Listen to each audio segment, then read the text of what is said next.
Mais alors, qui met de l'huile sur le feu? Les hommes qui disent que c'est un régime, que c'est une dictature. Il y a Éric Ciotti qui parle de l'État voyou.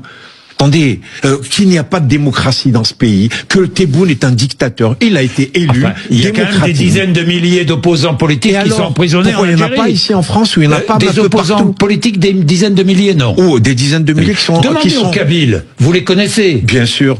Écoutez, vous les aimez, vous les appréciez. Les Kabyles, il y a eu un match à Tizi Ouzou, capitale de la Kabylie.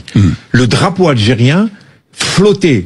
Donc il faut également arrêter de jouer sur la division. Les Kabyles sont des Algériens et ils ont payé le lourd tribut pendant la guerre d'Algérie. Oui. Énormément de chefs de guerre qui ont combattu la France étaient des chefs kabyles. Donc aujourd'hui, moi je ne peux pas laisser dire que les Kabyles, c'est un épiphénomène dans cette Algérie. Il y a des mouvements d'opposition, c'est normal. C'est quoi l'objectif de Bourdin, en fait, de pisser sur l'Algérie comme ça?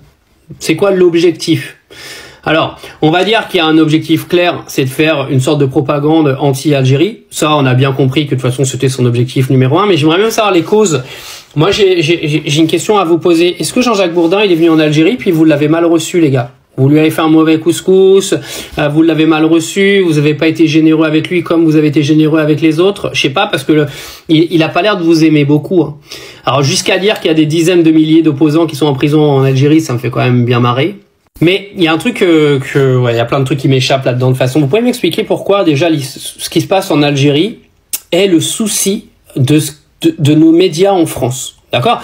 Que aujourd'hui on ait des problèmes politiques entre la France et l'Algérie parce que l'Algérie veut pas récupérer ses OQTF ou parce que l'Algérie demande à la France de ramener Bouchouareb et la France veut récupérer Boualem Sansal. Ok, il y a des problèmes politiques, on est bien d'accord, mais en fait, à quel moment Jean-Jacques Bourdin, CNews, toute la clique là de la radio de merde viennent parler de ce qui se passe en Algérie?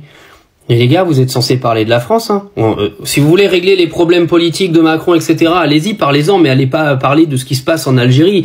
Déjà, nous, ça nous regarde pas.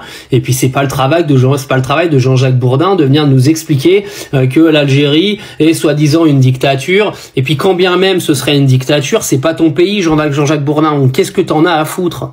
Mais bon, ils ont tous pris la cause pour Boualem Sansal.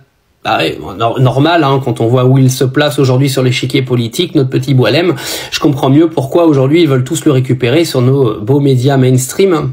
Mais je sais pas, dites-moi en commentaire, parce que ça me perturbe de voir autant de commentateurs de radio, de chroniqueurs télé s'intéresser au régime algérien et de comment vivent les Algériens en Algérie. Je sais pas, il y a pas assez à parler de ce qui se passe en France, ou pourquoi vous vous mêlez de la vie en Algérie? Je comprends pas. Et je comprends toujours pas.